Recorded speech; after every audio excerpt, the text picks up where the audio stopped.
அந்த வெற்றியை எதிர்கொள்வதற்காக தோல்வியுற்றாலும் கொள்கையிலும் கோட்பாடிலும் குறிக்கோளிலும் சிறிதும் தளராமல் போராடியவர்களுடைய வாழ்க்கையை பற்றி வரலாறு பதிவு செய்வதே இல்லை. அது மட்டுமில்லாமல் எளிய மக்களை பற்றி, மன்னர்களால் சுரண்டப்பட்டவர்களை பற்றி, ஏமாற்றப்பட்டவர்களை பற்றி, சக்கையாக பிழியப்பட்டவர்களை பற்றி வரலாற்றில் எதுவும் குறிப்பிடப்படுவதில்லை என்பது ஒரு கசப்பான உண்மை. ஒடுக்கப்பட்டவருடைய வாழ்க்கையும் பதிவு செய்ய வேண்டும் என்பதால் தான் ஒடுக்கப்பட்ட மக்கள் எப்படியெல்லாம் துன்பத்தை எதிர்கொள்கிறார்கள் என்பதை சாதியை அழித்தொழித்தல் என்கின்ற நூலில் அண்ணல் அம்பேத்கர் விரிவாக எழுதியிருப்பார். வரலாறு என்பது பல பரிமாணங்களை கொண்டது. இலக்கியத்திற்கு ஒரு வரலாறு இருக்கிறது, அறிவியலுக்கு ஒரு வரலாறு இருக்கிறது, கணிதத்திற்கு ஒரு வரலாறு இருக்கிறது, கலைக்கு ஒரு வரலாறு இருக்கிறது, ஓவியத்திற்கு ஒரு வரலாறு இருக்கிறது, நடனத்திற்கு ஒரு வரலாறு இருக்கிறது. அதை போலவே வரலாற்றிற்கும் ஒரு வரலாறு இருக்கிறது. வரலாற்றிலிருந்து கற்றுக்கொள்ளவில்லை என்பதைத்தான் தொடர்ந்து வரலாறு நமக்கு கற்பித்துக் கொண்டிருக்கிறது என்று ஒருவர் கூறினார். எனவே வரலாறு என்பது மகத்தான ஒரு உண்மையை பதிவு செய்து கொண்டே இருக்கிறது. முதலில் சரித்திர புத்தகத்தை எழுதியவர் ஹீரோடோட்டஸ் என்பவர். அவரை சரித்திரத்தின் தந்தை என்று குறிப்பிடுவார்கள். ஆனால் ஹீரோடோட்டஸ் கற்பனையான சம்பவங்களையும் கதைகளையும் தான் எழுதினார் என்று பெலப்பொனேசியன் யுத்தம் என்பதை எழுதிய துசிடிடஸ் என்பவர் குறிப்பிடுகிறார். ரோம மொழியில் சிறந்தவர்களையும் கிரேக்கத்தில் சிறந்தவர்களையும் ஒப்பிட்டு புளுட்டார்க் என்பவர் பதிவு செய்வதுதான் ஷேக்ஸ்பியருடைய பல நாடகங்களுக்கு ஆதாரமாக இருந்திருக்கிறது. வரலாற்றிலே வெற்றி பெற்றவர்கள் அனைவரும் வீரத்தினால் வெற்றி பெறவில்லை, துரோகத்தினால் வெற்றி பெற்றவர்கள் தான் அதிகம் என்பதை நாம் படிக்க மறந்து விடுகிறோம். நாம் வரலாற்றில் ஆண்டுகளை படிக்கிறோம், போரை படிக்கிறோம். 1526 முதல் பானிபட், 1556 இரண்டாம் பானிபட், 1757 பிளாசி யுத்தம், 1764 பக்சார் யுத்தம் என்றெல்லாம் ஆண்டுகளை படிக்கிறோமே தவிர அந்த போருக்கு பின்னால் என்ன நிகழ்ந்தது என்பதை நாம் ஆழமாக படிப்பது இல்லை.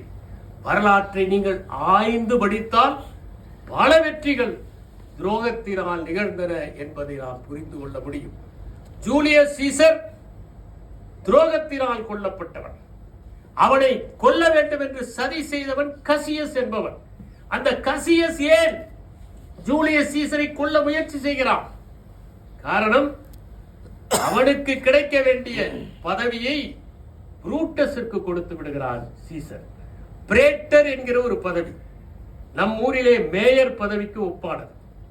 அந்த பிரேட்டர் பதவி தனக்கு கிடைக்கவில்லை என்கின்ற கோபத்தினால் சீசரை கொல்ல முயற்சி செய்கிறான். புரூட்டஸே சீசருடைய முறையில்லாத மகன் என்கின்ற ஒரு கூற்றை கூட சிலர் கூறுவது உண்டு.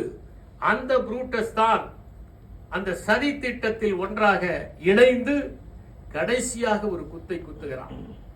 23 கத்தி குத்துகள் விழுகின்றன. கடைசி குத்து புரூட்டஸ் உடையது. அதை பார்த்தவுடன் சாய்ந்து விடுகிறான் சீசர் என்று ஷேக்ஸ்பியர் மட்டுமல்ல புளூட்டார்க்கும் எழுதியிருக்கிறார். எனவே துரோகத்தினால் விழுந்தவன் ஜூலியஸ் சீசர். நாம் ஷேக்ஸ்பியருடைய நாடகங்களை எல்லாம் படிக்கலாம். மேக்பத் என்பவன் துரோகத்தினால் தான் டங்கனை கொள்கிறான். பிராஸ்பராவினுடைய தம்பி ஆண்டனியோ துரோகத்தினால் நாட்டை கைப்பற்றுகிறான். ரிச்சர்ட் 2 துரோகத்தினால் போலிங்புரோக்கால் வெல்லப்படுகிறான். ஷேக்ஸ்பியருடைய அத்தனை நாடகங்களையும் நீங்கள் எடுத்து படித்தால் மைய இடையாக ஓடுவது துரோகம் ஒன்றுதான் என்பதை நாம் புரிந்து கொள்ள முடியும். அப்படி துரோகத்தை சரித்திரம் பதிவு செய்யவில்லை. சில இடங்களில் பதிவு செய்தாலும் நாம் அதை ஆழமாக பார்ப்பதில்லை.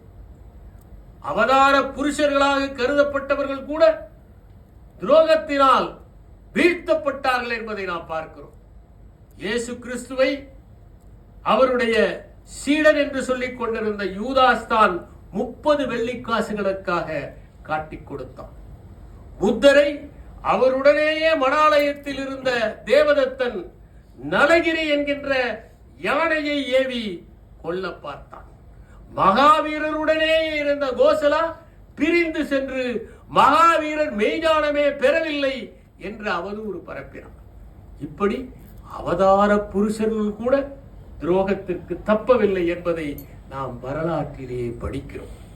இந்திய வரலாற்றை எடுத்து பார்த்தால் துரோகம் என்பது தொடர்ந்து வந்ததாக இருக்கிறது. தரையனில் நடந்த முதல் யுத்தத்தில் பிருத்திவிராஜ் வெல்கிறான். அவன் செய்யாமல் விட்டது முகமது கோரியை துரத்தி கொண்டு போய் அவனை கொன்றிருக்க வேண்டும். அதை செய்ய மறந்ததால் 1192ஆம் ஆண்டு முகமது கோரி படையெடுக்கிறான். அவன் தன்னுடைய சிப்பாய்களுக்கெல்லாம் எப்படியாவது நீங்கள் பிருத்திவிராஜை வீழ்த்த வேண்டும் என்று சொல்லுகிறான். நம்முடைய புனைவில் அவனுக்கு ஜெயச்சந்திரன் என்கின்ற ஒரு உறவினர் இருந்ததாகவும் அவனும் கோரியோடு சேர்ந்து பிருத்திவிராஜிற்கு துரோகம் இழைத்ததாக நாம் படிக்கிறோம். அது புனைவு, உண்மை அதுவல்ல. அதை போலவே அலாவுதீன் கில்ஜி வளர்த்த அவருடைய அவருடைய தந்தையுடைய சகோதரராக இருந்த ஜலாலுதீன் கில்ஜி அவன் பெற்ற வெற்றிகளை எல்லாம் பார்த்து மகிழ்வதற்காக வந்து வரவேற்க நிற்கிறான்.